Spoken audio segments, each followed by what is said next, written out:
Amarillo-class cruisers.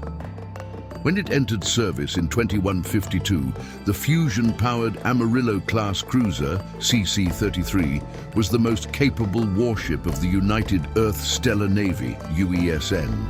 However, Amarillo had been designed in a time of peace, when the mere presence of a powerful warship near a colony or convoy was sufficient to deter attacks from pirate ships and raiders. At the time, the greatest threat to United Earth, UE security, was believed to be Orion pirates operating from outposts near the Libra colonies. Amarillo was a state-of-the-art warship.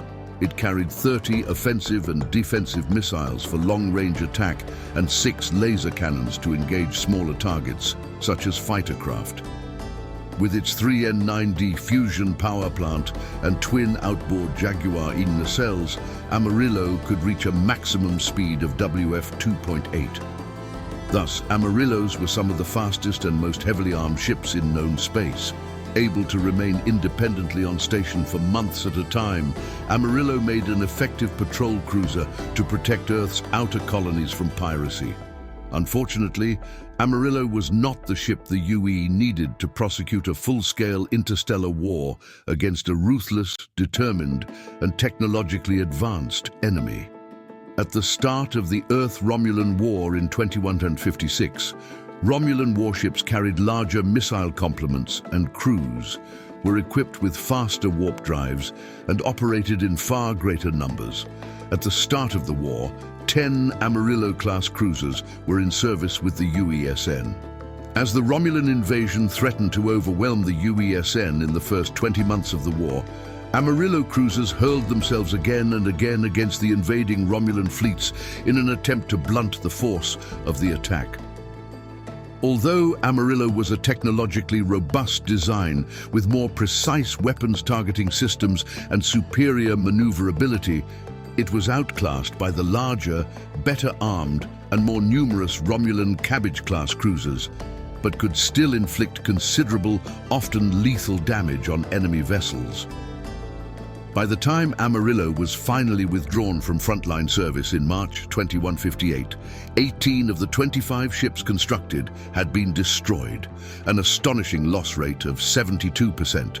Yet, thanks in large part to the dogged resistance of the Amarillo class, the UESN and the UE survived. As the UE-Andor alliance finally went on the offensive in mid-2158, the surviving Amarillo cruisers were relegated to support roles as newer, more capable ships, powered by the new MAM reactor, continued the fight. The most notable ship of the class was UES Kursk, CC-35, the first UESN ship to engage Romulan warships in combat.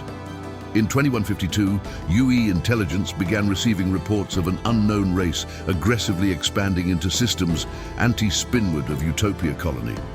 Kursk escorted the surveyor UES Jung-He, CX-26 Republic class, and the deuterium tanker UES Lysithea, AD-16 Atlas class, on a mission to chart the Gliese 480.1 system, now known as the Taurus system, believed to be a staging area for alien activity.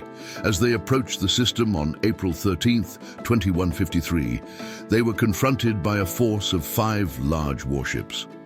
Before the UESN ships could establish communication with the approaching ships, the aliens opened fire. Jung-He was destroyed with the loss of its entire crew, but Kursk fought off the assault and fled the system with Lysithea. Although full-scale war would not break out for another 3 years, the Earth-Romulan conflict had begun. The Amarillo-class cruiser UES Wolverton, CC-47, a veteran of several actions in the Utopia and Taurus systems, is on display at the Starfleet Museum Specs crew complement. 382, 64 officers, plus 318 crew. Weapons, 4 missile launchers with 18 Narwhal long-range anti-ship missiles, 12 Spider area defense missiles, 4 Type 6 laser cannons, 2 X-2 turrets, 2 Type 5 laser cannons, 1 X-2 turret. Embarked craft, 10 cargo personnel shuttlecraft warp drive, 3N9D tokamak fusion reactor with 2 Jaguar inner cells, velocity, WF 2.4, cruise, WF 2.7, Supercruise WF 2.8. Maximum units commissioned 25.